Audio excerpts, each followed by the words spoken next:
Open challenge, আমরা আবারও বিশ্বকাপ জিতব। আমাদের নবীনদের ঠেকাতে পারে এমন কোনো দল নাই বিশ্বে। 6 গোলের জয়ের পরে হুঙ্কার দিয়ে একই বললেন লিওনেল মেসি। বিস্তারিত জানতে ভিডিওটি না টেনে সম্পূর্ণ দেখার অনুরোধ রইল। দুই দলের ব্যবধান স্পষ্ট।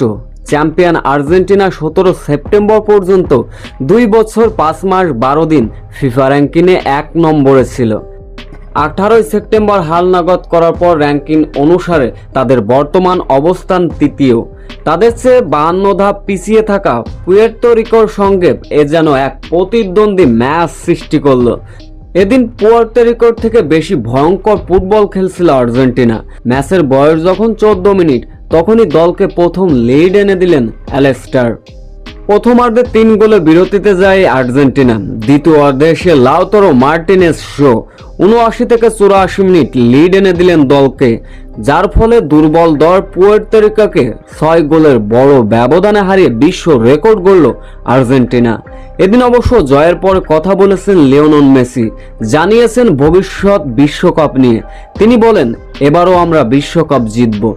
তিনি বলেন, আমরা নবীনদের নিয়ে এমনভাবে দল সাজিয়েছি, আমাদের সঙ্গে জিততে হলে কয়ে বলেই জিততে হবে। অবশ্যই আমরা এমন পারফরমেন্স ধরে রাখবো, আমরা পরবর্তী বিশ্বকাপ অবশ্যই জিতব। এমনটাই আত্মবিশ্বাসী লিওনেল মেসি।